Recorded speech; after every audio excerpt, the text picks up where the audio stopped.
pasaka mažiesiems. Pirmojo nacionalinio vaikų literatūros konkurso pirmosios premijos laimėtoja Raminta Baltrušytė. Kalbėnų miesto paslaptis. Paskutinė dalis. Vos mirkčiojančių žaltvikselių blausiai apšviestos požemių menės viduryje ant bedugnio krašto stiebėsi vieniša Enio figūrėlė. Tarsi kokiu rimbu pliumsė mostelėjo savojo virvės galu. Ta akimirka Ukė pati to nežinodama sukliko senovinį miškinukų karo šūkį ir metėsi pirmyn. Vienu šuoliu jie atsidūrė prie pliumsės ir inirtingai įsikibo į viršugalvyje kūpsantį plaukų kuokštą. Kitą akimirką netekusi pusiausvyros jau lėkė atgal.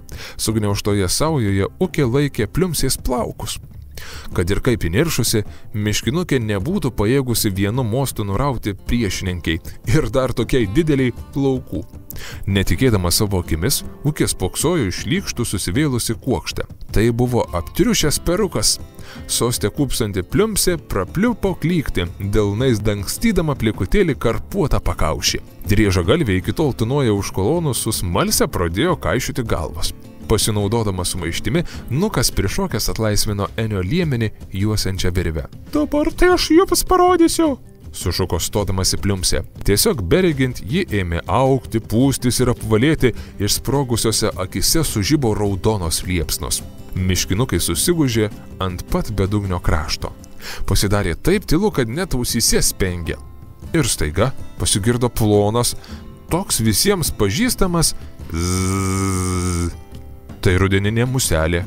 Nuko augintinė, kaip tik tą akimirką nubudusi ištrūko iš maišelio. Iki tol ji kuo ramiausiai miegojo, matyt pamaniusi, kad jau žiema. Nieko blogo neįtardama nuskrido valdytojo sosto link. Pliumsė staiga žioptelėjo, ilgu ir plonu liežuviu sugavo vabzdį ir akimirksniu prarijo. Tada gurktelėjo, sukvaksėjo ir sutrikusi apsidairė. Į ją žvelgė apstulbę miškinukai. Tai nenaudėlė, mano augintinė prarijo, pasipiktino Nukas. Ir tą akimirką Ukei viskas pasidarė aišku. Tik pažvelkite į tą išpampelę, sušuko ji, net pašokdama iš nuostabos. Juk tai rupūžė, didžiulė, bjauri rupūžė. Pliumsė savo sostį išsyk tarsi susitraukė. Išties, kaip mes anksčiau nesusiprotėjome, nusistebėjo ir Nukas. Pamatinė! Pliumsė mėgino net drieža galvius tarnus, bet tik sukvaksėjo.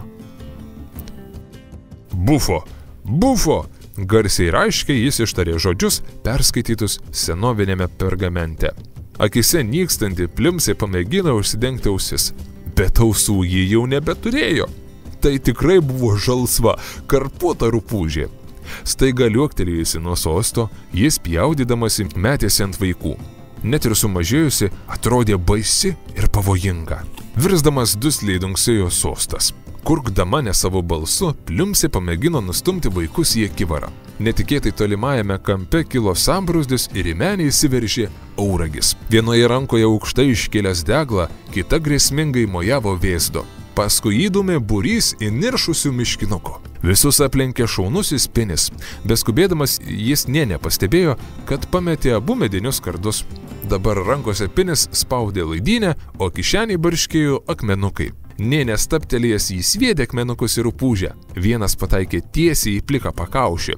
Kaip tik ten, kur Pliumsė ketino užsidėti karūną. Persigandusi rupūžė slystelėjo ant akivaro krašto ir įdribo į bedugnį. Po akimirkos kažkur giliai pasigirdo duslus pukštelėjimas. Nuščiuvę, iškėlę senovinius ginklus ir vėliavas, miškinukai atsargiai apsupo akivarą ratu. Kad ir kaip įtempė ausis, nieko daugiau nebeišgirdo. Apsišaukėlis pelkės valdytojos ir būsimosios karalienės Pliumsės nebeliko. Džiaugsmingai šūkaudami miškinukai užsikėlė ant pečių vaikus ir patraukė iš menės. Jos viduryje liko tik nebylus tamsus bedugnis. Šalimais apvirtęs ir niekam nereikalingas kypsojo Pliumsės sostas. Drieža galviai jau seniausiai buvo išnešę kudašių. Pakrantėje miškinukai sutiko savo kadaise prarastus vaikus ir parsivedė juos namo. Sugrįžėlius pasitiko džiaugsmingi šūksniai. Slėnyje jau rikiavusi kalnais vaišių nukrauti stalai. Paskutinę šiltadrungnių naktį miškinukai surengė tikrą puotą. Juk viskas taip nuostabiai baigėsi. Visi sveikino vieni kitus ir keitėsi dovanomis.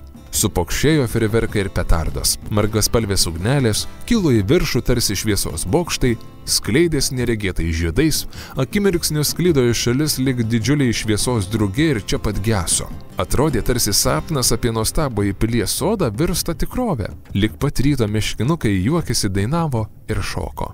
Tai baigėsi antrasis Kalvėnų karo žygis. Nuo šiol ši istorija bus pasakojama ir vaidinama per kiekvieną šiltą drungnes. Bus kuriamos dainos apie narsųjį Auragį ir taiklųjį Šaulipinį, apie šaunėją miškinukę Ukę, linksmų Linuką ir sumanųjį Enį, buvusio mero Enikščio sūnų. Ankstyvą kitos dienos rytmetį ant mūrinės tvoros įsitaisė ketvertas mažųjų miškinukų. Visi jau užsimiegojo ir sočiai pavalgė. Saulė kaip tik kilo ir iš už girios, jos spinduliuose auksu švytėjo miesto stogai, smėlio aikštelės, krūmokšniai ir uogienojai. Dabar jau visi žinojo, kad kadaise čia būta nuostabios burtininkų pilies. Kalvoje slypintys rūsiai su nuostabiais piešiniais, tai iki šių dienų išlikę menės ir koridoriai, o kalvamiesčio meryje pačiame viršuje aukščiausias tos pilies bokštas. Gali būti, kad kadaise jame buvo įsikūrusi burtininkų biblioteka. Dėl to ten ir rasta tiek senovinių pergamentų. Vadinasi, tvora, ant kurios sėdime, tai senovinės pilies siena, susimastė Pinis. Todėl dar smagiau ant jos pasikarstyti, atsiliepė Nukas žvaliai tabaluodamas kojomis. Jų link įkalnė neskubėdamas kopė Auragis.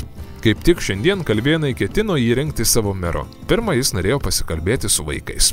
Neblogai įsikūrite, šūktelėjo jis miškinukams. Nuo šiol tai bus mūsų žaidimų vieta, džiugiai pranešė Ukė. Auragis įsitaisė šalia vaikų ir nužvelgė apylinkės. Štai ir išaušo paskutinė šilta drungnių diena. Visi laukė, tik jūsų, pasakė jis savo mažiesiems draugams. Bet kaip vis dėlto buvo atskleista pilies paslaptis, paklausė Ukė. Ir kaip Kalvėnai atrado kelią į nugrimzdusią pilį? Taip tarsi savaime atsitiko, atsakė Auragis.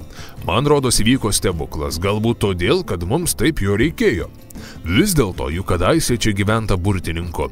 Retsykiais jų burtai kalvamiestyje pildosi. Kartais mes juos pastebime, o kartais ne. Nors galimas daiktas, kad Teklius jau anksčiau buvo tai patyręs, juk nuolat visur šniukštinėjo. Tikriausiai jis bus perskaitęs kokius nors slaptus pergamentus, juk daugybė jūsų sukrauta Pilaityje, bet iki šiol jie niekam nerūpėjo, svarstė Enis.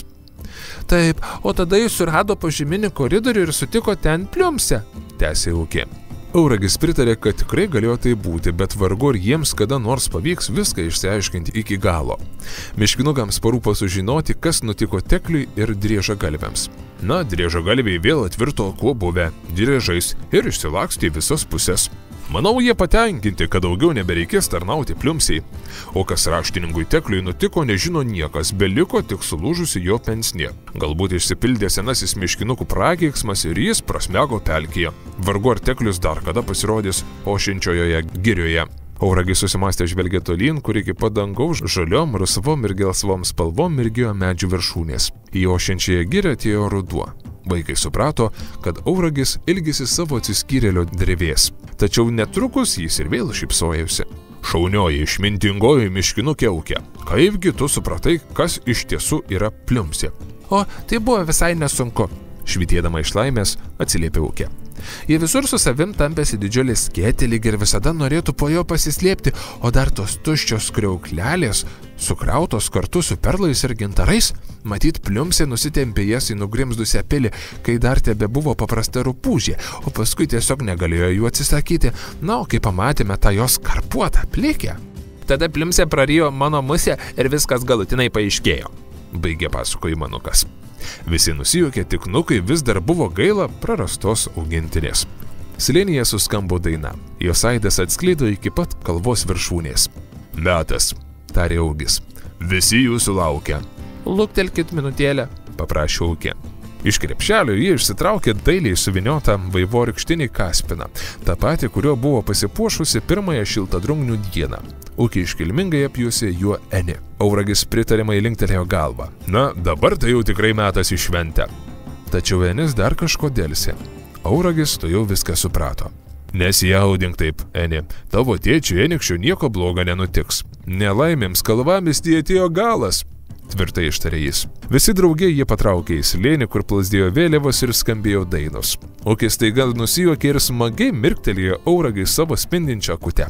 Vasarą galėtume surengti medaus kapinėjimo varžybas. Tikrai žinau, kas laimėtų. Na, bent jau iškilą į atsiskyrėlio trobelę tai tikrai surengsime ir medučiu pavaišinsime, pažadėjo Auragis. Didžioji šventė prasidėjo. Kaip ir kasmet, buvo surengtos sklandymo varžybos. Vaikai atsinešė sklandytuvus nupintus iš voratinklių gijų. Aišku, kad ne vienas iš šauniojo ketvertuko savo sklandytuvo neturėjo. Tačiau Kalvėnų vaikai pernakt nupinė kiekvienam jų po didelį puikų sklandytuvą. Prisidėjo ir suaugusieji. Visi išvaduoti vaikai taip pat gavo po sklandytuvą. Tokių šaunių sklandymo varžybų Šiltadrungnėse dar niekas nebuvo regėjęs. Švietė skaisti saulutė, bet danguje jau plukavo balti, melsvi ir pilkai violetiniai debesys, kokie tik būna rudenį. Staiga pūstelėjęs vėjo šuoras pakėlė meškinukus aukštai, kone iki pat medžio viršūnių. Vaikai krykštavo, vartėsi ore ir suko ratus. Susikibę už rankų, kojų, už uodegyčius, susispiesdavo būrin ir vėl pasileisdavo. Ramiai sklesdami pavėjų ir linksmai klėgėdami pasklido po visą girią. Auragis su dar keliais išmintingais meškinukais įsitaisė sename lizde ant aukšto beržo, akylai stebėjo pasirodymą. Vaikai juos išrinko teisėjauti varžyboms, o paslaugi kuosai užkėlė į viršų. Nuo kalvamiesčio stogų ir tvorų įsikorė į pilaitę, vėliavėlėmis ir džiaugsmingais šūksniais varžybų dalyvius sveikino žiūrovai. Nukas tą dieną skriejo taip lengvai, suko ore tokius grakščius sukinius, kad visiems net kvapą užgniaužė. Pinis tuo metu švilptes nušvilpė iki pat aukščiausių medžių viršūnių ir taip pat sparčiai nusklendė žemyn. Netikėtai praskriejo žiūrovams viršum galvų, kad šiems net ausyse suūžė. Nugalėtojas Auragis iškilmingai paskelbė juos abu – ir Nuką, ir Pinį. Tada kilo nedidelė sumaištis, mat paaiškėjo, kad Kuosa, įkėlusi teisėjus medin, kažkur nuskrido. Vaikai surišo savo sklandytuvus į vieną didžiulę burę ir kuo atsargiausiai sklesdami kėlė garbiuosius miškinukus ant žemės. Ūkis sueinių varžybų beveik nematė. Vėjas juos nupatė į kitą girios pusę. Kaip tik ten, kur rudenio auksu švytėjo beržai. Susikibę rankomis, abudu klajojo linksmai po beržyną ir džiaugėsi paskutiniais saulės spinduliais. Nugeltę lapai vis krito ir krito. Tyliai šiukšdėdami, jie klojo žemę. Auragis tą dieną tapo miesto meru. Bet įpročio visur vaikščioti su lazda taip ir neatsikratė. Vaikai naujieji merą ir toliau vadino ūkiu ir jam tai, rodos, visai patiko. Drauge su Eniu jis pavertė pilaitę vaikų žaidimų nameliu ir mažieji miškinukai tuo be galo džiaugiasi. Eniukščiui Kalvėnai atleido, ypač kai Auragis papasakojo apie Enio žygį. Ilgainiui Eniukštis tapo kalvamiesčio metraštininku. Keletas jo užrašytų istorijų pasiekė ir mūsų dienas. Aus baus bus medaus, storą bobą laukan raus. Į ošiančią girią atėjo žiema. Ir miškinukai pasislėpė savo jaukiuose, šiltose nameliuose. Kalva užsnigo per vieną naktį ir net gudrusis teklius nebūtų išžiūrėjęs čia slypinčio nuostabaus Kalvėnų miesto. Vieną ilgą žiemos vakarą ūkis savo bičiuliams tarė: pavasarį, kai nutirps sniegas, pamėginkime iškelti tuos atrakcionus į viršų. Kita pasaka jūsų laukia rytoj tuo pačiu metu.